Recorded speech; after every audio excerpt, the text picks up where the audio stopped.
our fair share of nasty letters from scientists complaining about our portrayal of the dinosaurs. Was news to me. Apparently, these stegosauruses weren't meat eaters. Must have preferred shellfish or something. Wow, how do they know? That's what I say.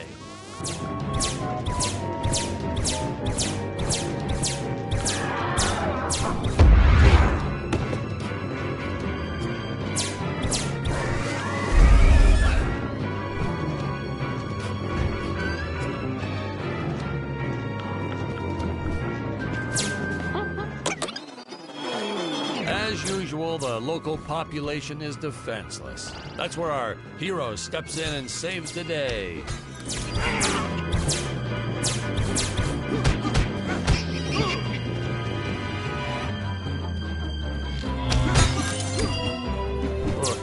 We put Jonathan through a lot shooting this film. He wasn't the best actor, especially when reacting to getting hit. He's what you call a flincher. So I told the stuntman to really just go to town on him. It's the only way to get an honest performance sometimes. Our props master tried to make the weapons soft, but there's only so much you can do. Lucky for us, Dick's entire body was covered in that spacesuit. That thing was a lifesaver when it came to hiding bruises.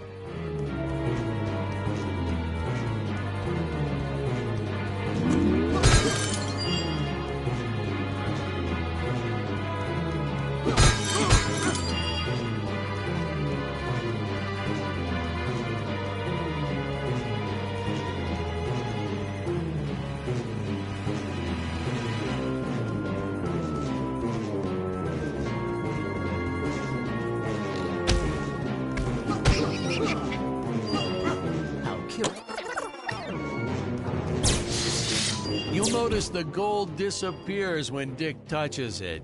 We had a deleted scene that explained he's actually teleporting it back to his ship. It's funny, no one ever questioned how Dick was able to walk around with an infinite amount of gold on him.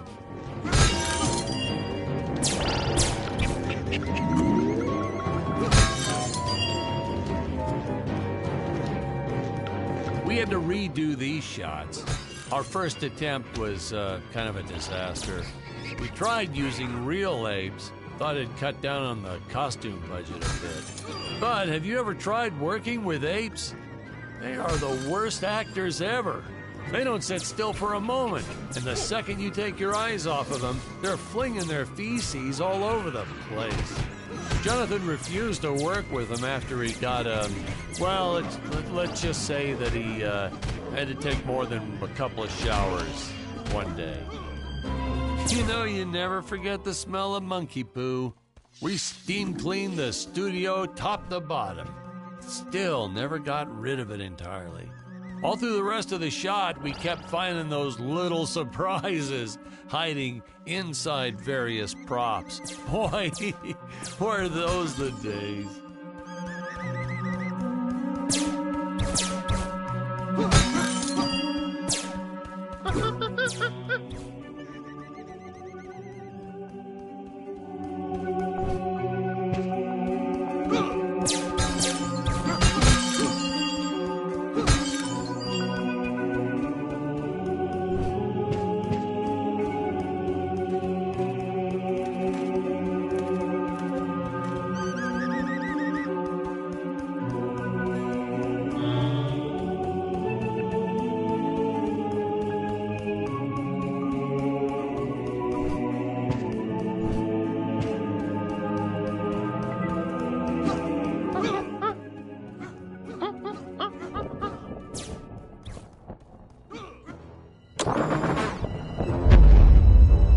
Top-notch stop-motion effects, huh? Unfortunately, we skimped on the Dick Starspeed puppet a little.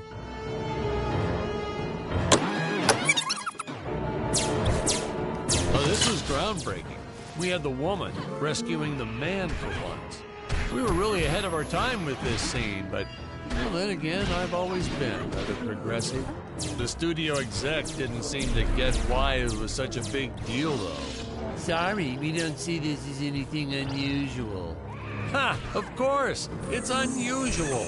A woman would never save the man. It just doesn't happen. Not in the movies, not in real life.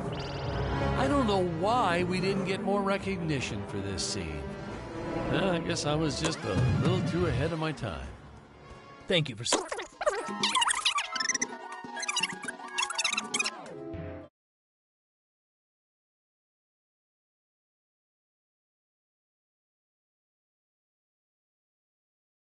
Used by Scarlett right here. Huh? Where is this place? This is not my father's chambers.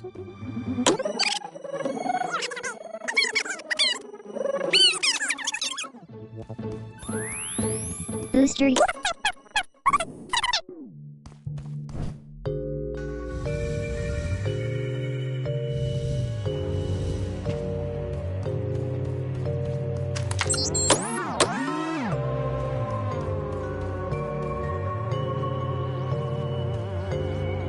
Scarlett didn't quite realize she needed to shoot those energy orbs down below. Keep in mind, Stacy was doing this on a soundstage, okay?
The energy imps. Such a neat effect. We had to paint each movement frame by frame and superimpose it into live footage. We were pulling all-nighters for weeks. Well, when I said we, I meant the artists. I'm pretty much useless if I don't get a solid 10 hours a night. But they were at it forever. They had to redo it all because I accidentally told them red instead of blue the first time. Artists.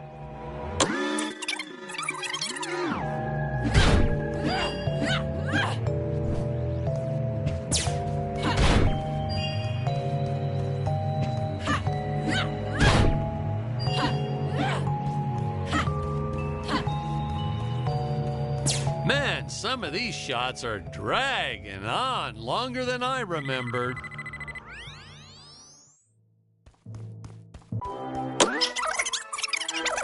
Well, I can trust you. Oh, this scene. This is practically Shakespeare in outer space. Just as the entire planet does. And, huh? Patrick, what's wrong with the video? Sorry, sir. Technical problems. Darn it, we're missing some really good writing here. There. Sorry about that. Well, we just passed right by her big scene. Basically, they agree to work together, but one must stay behind in the sleep chamber at all times. Should I rewind? Never mind. I'll continue from here.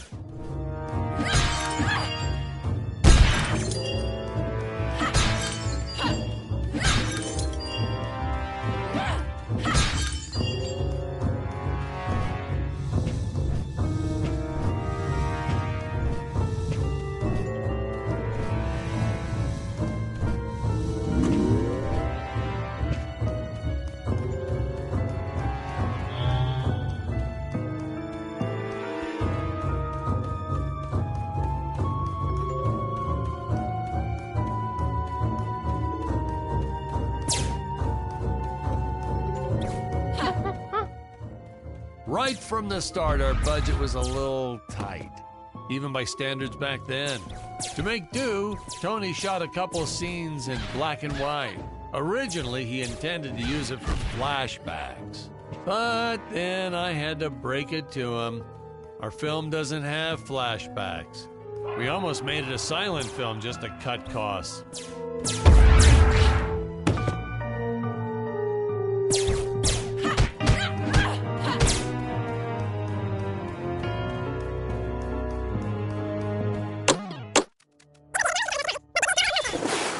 Good screenwriting 101. Always announce the title within the film itself. How else are you going to let the audience know your heroes really mean business?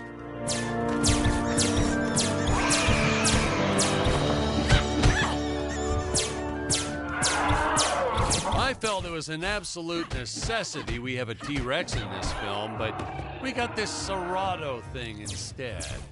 Of course, I went through the whole production thinking it was a T-Rex because, really, who can tell the difference anyway?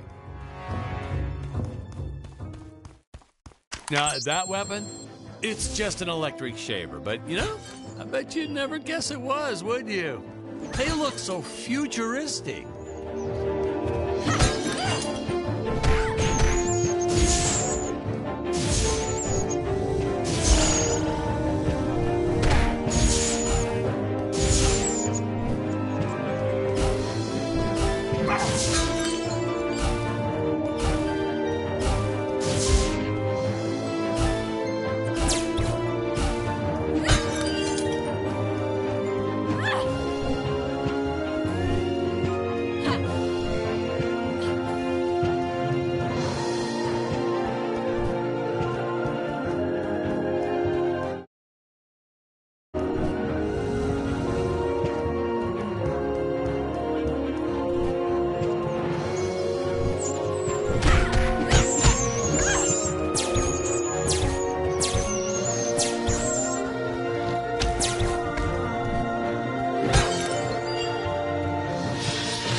I could have made use of that one at some of our meetings with the studio. Oh, you'd like to see records of where our budget went to this month? Sure, let me get that for you right now. Boom, boom. Unfortunately, those meetings ended in a much different way. I know a taxidermist who helped us out with these bat creatures for real cheap. He's not good. So, he's kind of sloppy if you want to know the truth. But that's the best part. A sloppy bat looks scarier. Oh, but you gotta sew up that sphincter. Just trust me on that one.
The squids. Some board member had these nephews who really wanted to be in the film. They made me cast them as squids. Whatever happened to artistic integrity? If you're going to cast a role not on merit, at least let it be a hot female role.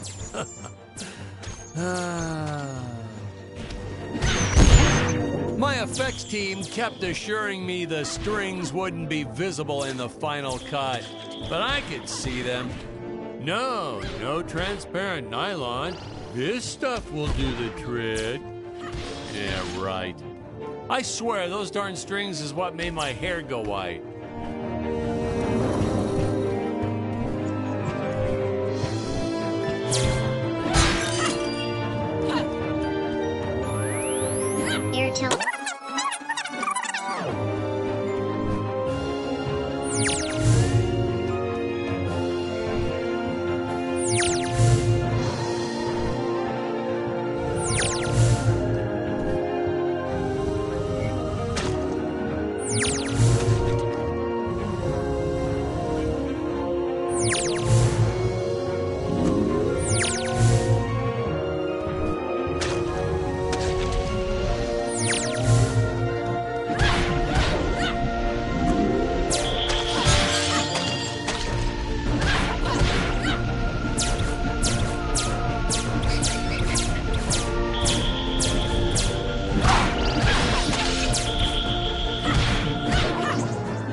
You don't want to miss a single minute of this scene. The nuclear ends.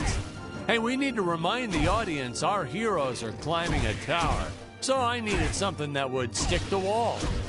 Originally, we had these web-footed what-have-yous. Not very scary. And then I left some cake out in my trailer, and it was crawling with ants in the morning. And that's when it hit me. What is the most obnoxious thing in the world?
the fearless sea monster, always patrolling the shore, eagerly awaiting for his next meal.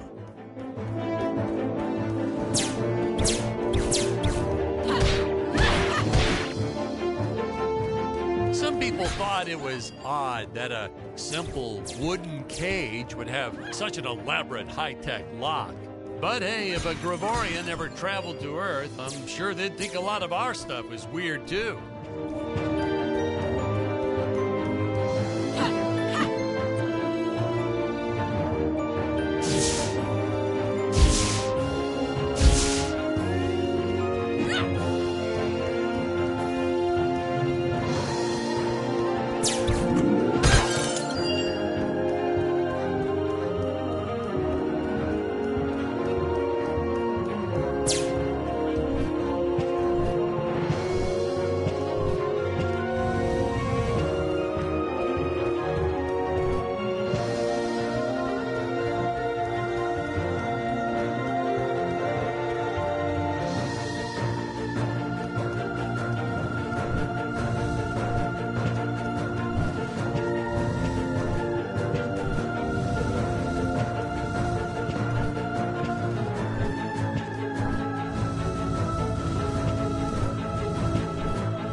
Now, what's a space adventure film without a trusty robot sidekick, huh? Am I right?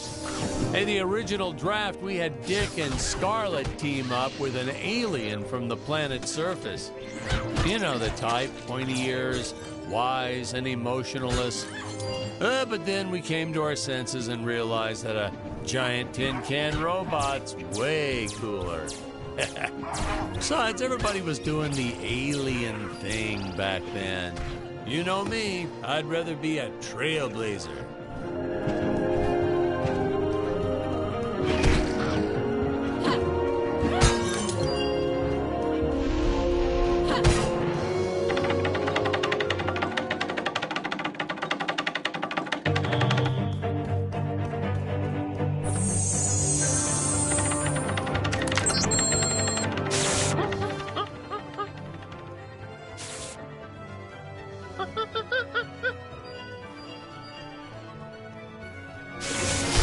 insurance company made us install those safety guards after our actors fell off the set one too many times.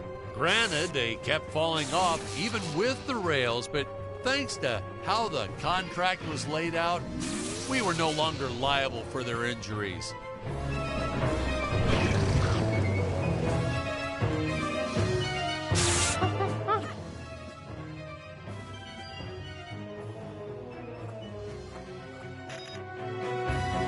Well, ladies and gentlemen, I guess it's time to talk about the elephant in the room. Why on earth does this crazy film have title cards on screen when people are talking? You're thinking that, aren't you? I know you are. I would be too. Well, we had thought about making it a silent film at one point, so we shot a lot of scenes up close like this, with the dialogue written out for the audience to read. Well, when we swapped over to making a talkie, well, we just decided to keep on going rather than reshooting all those scenes.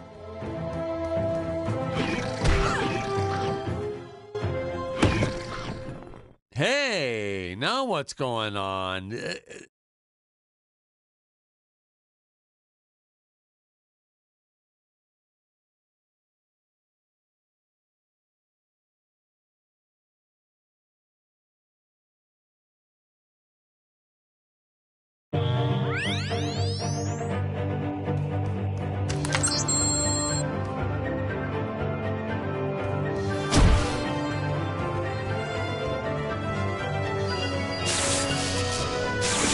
The insurance company made us install those safety guards after our actors fell off the set one too many times.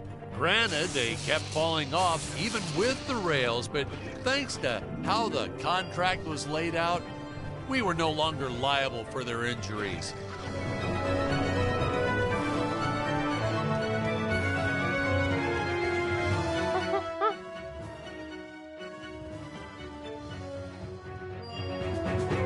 Well, ladies and gentlemen, I guess it's time to talk about the elephant in the room. Why on earth does this crazy film have title cards on screen when people are talking? You're thinking that, aren't you? I know you are. I would be too. Well, we had thought about making it a silent film at one point, so we shot a lot of scenes up close like this, with the dialogue written out for the audience to read. Well, when we swapped over to making a talkie, well, we just decided to keep on going rather than reshooting all those scenes.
Have the hero do absolutely nothing from time to time.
Patrick!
The insurance company made us install those safety guards after our actors fell off the set one too many times. Granted, they kept falling off even with the rails, but thanks to how the contract was laid out, we were no longer liable for their injuries.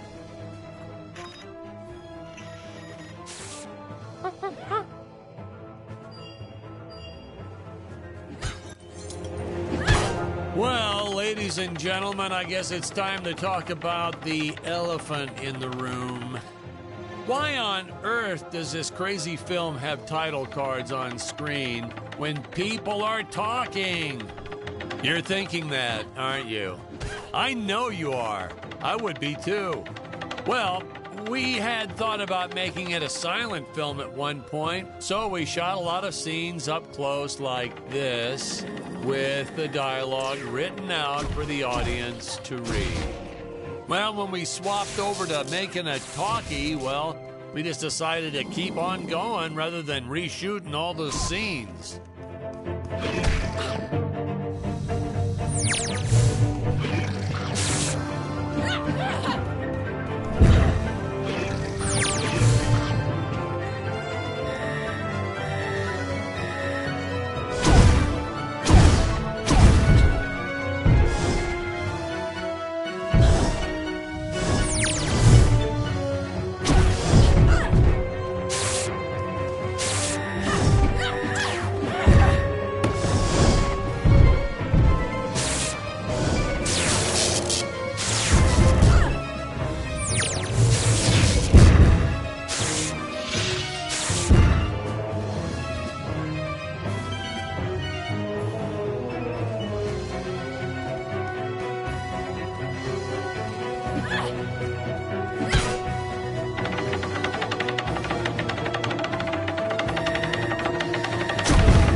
Best part about being in showbiz, craft services.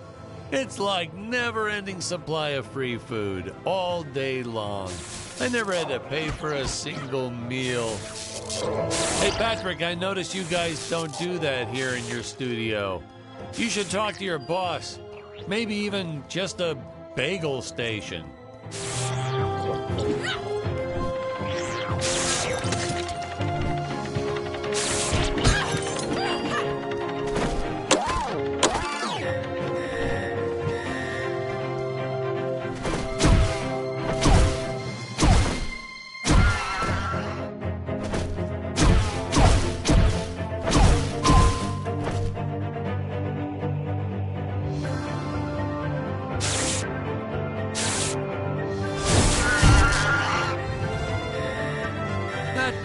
Nitpicking science community also complained about these Terra whatevers breathing fire, like there's fossil evidence of dinosaurs not ever shooting fireballs.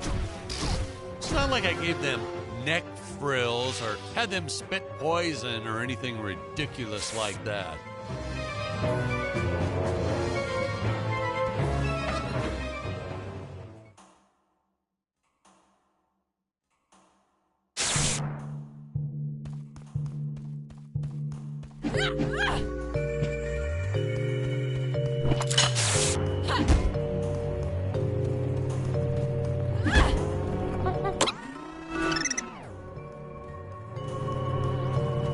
As luck would have it, the next lot to ours was filming some horror movie set in Transylvania.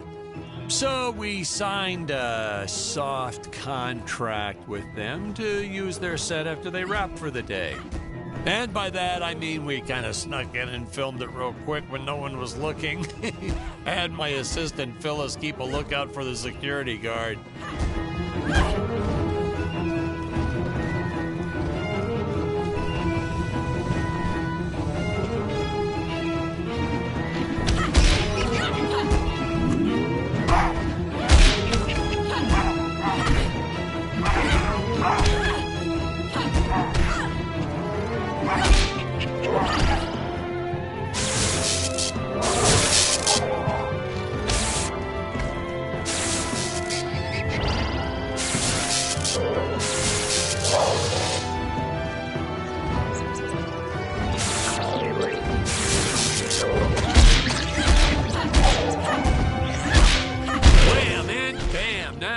Some real action.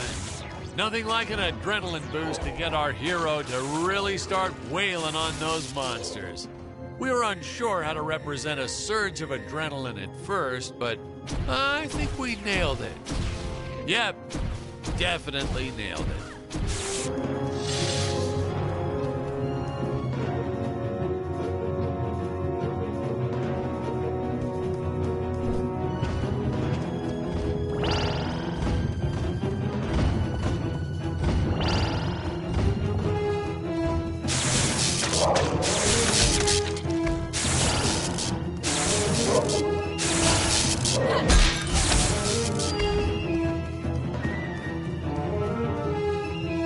Originally, we shot this scene with Scarlett using the landmines, but then I came to my senses and we reshot with Dick.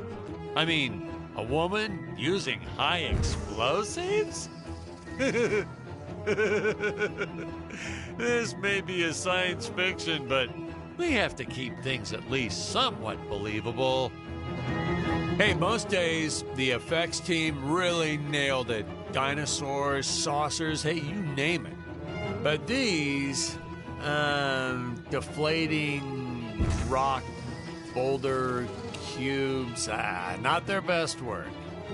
Just looks kind of odd, if you ask me, like giant whoopee cushions. They said they could add some debris and explosions or two afterwards, and then we ran out of budget. Well, to be fair, we ran out of budget several times, but still, I lost a lot of sleep over these rocks.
Oh, no, another fake scene.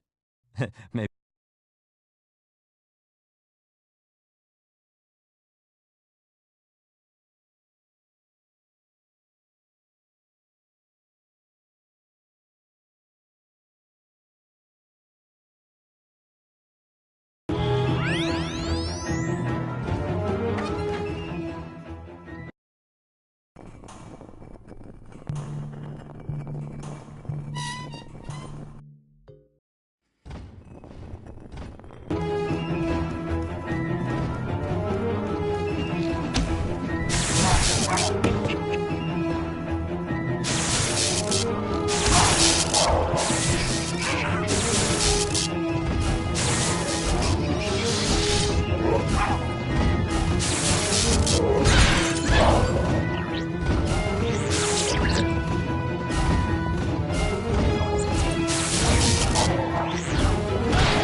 Some real action.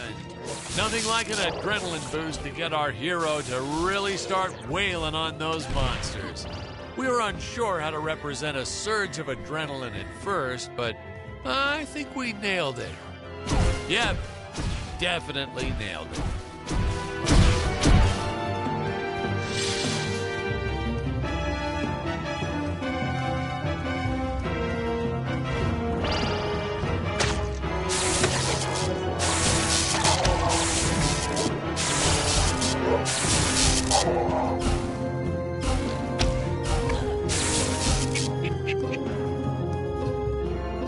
Originally, we shot this scene with Scarlett using the landmines, but then I came to my senses and we reshot with Dick. I mean, a woman using high explosives? This may be a science fiction, but we have to keep things at least somewhat believable. Hey, most days, the effects team really nailed it. Dinosaurs, saucers, hey, you name it. But these, deflating rock, boulder, cubes, not their best work. Just looks kind of odd, if you ask me, like giant whoopee cushions. And they said they could add some debris and explosions or two afterwards. And then we ran out of budget. Well, to be fair, we ran out of budget several times, but still, I lost a lot of sleep over these rocks.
Tried this one with regular logs. Well, that was disastrous.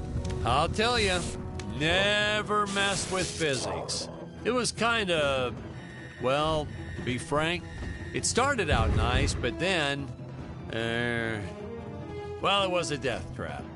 Just plain and simple, it was a death trap. Poor kid holding the boom almost broke his leg. Guess he played basketball in college or something, because he leaped right at the last second. Whew, crisis averted. My props guy wanted to swap them with some spongy material for safety, but I had a better idea. Let's set the logs on fire. Then the crew will be sure to be safe dealing with them.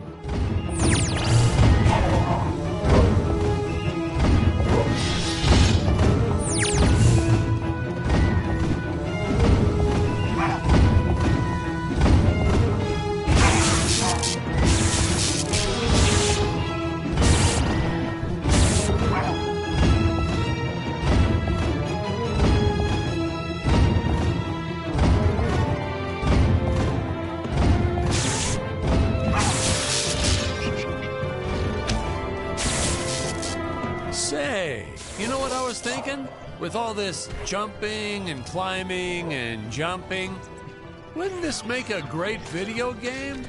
Isn't that what all those video games are about? Jumping around? Well, yeah, and killing. There's jumping too, but mostly the killing. What? Pat?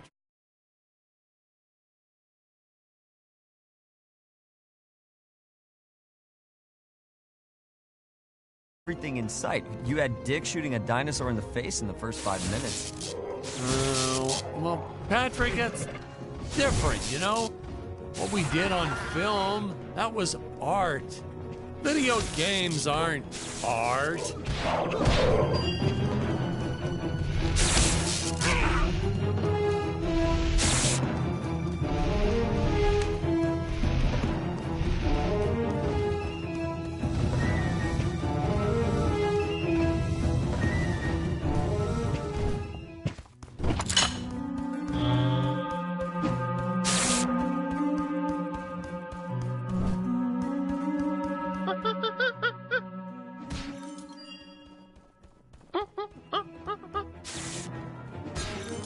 Funny story about the two caged apes in this scene. I had completely forgotten about them when we wrapped up filming on the set. Then we spent the next day doing a location shoot. So, suffice it to say, our return to the studio was met with a couple of grumbling tummies complaining about unsafe work conditions, human rights, yada, yada, yada. Hey, Patrick, I was thinking we should take a little break and get a bite to eat. You like Chinese? I know a great takeout. Well, we're not scheduled for a break for another few hours. Nonsense. Hey, you have to try the shrimp. It's the absolute best. But, oh, hey, I feel like I should warn you. It gives me horrible gas. But that's okay. We're friends, right? Really, sir. Studio time costs a fortune. Let's just stay on schedule. Good thinking. We can grab a real dinner together and go out for a night on the town, yeah. Two young bachelors on the prowl. Say, where do you youngsters go these days?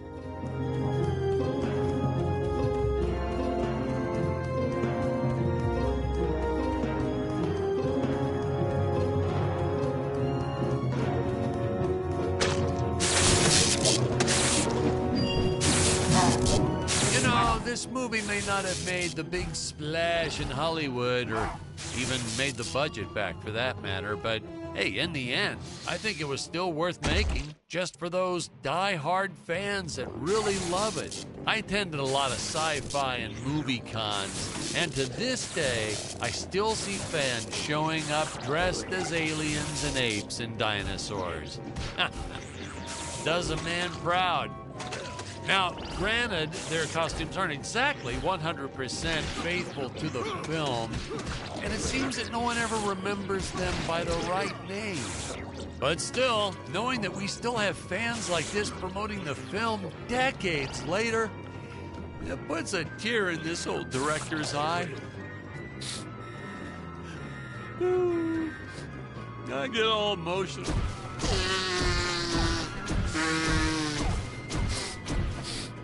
Okay.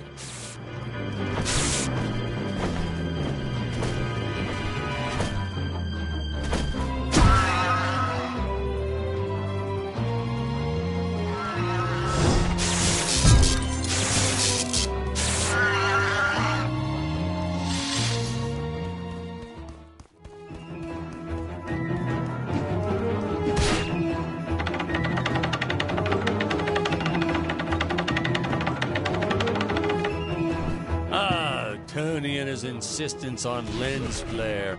I tell you, some days it felt like he was trying to be the director. Honestly, you could see dust on the lens, so just go and wipe it off myself. He would get so upset about it too. Like my fingers aren't clean enough to wipe the lens. I touched the lens. Whatever.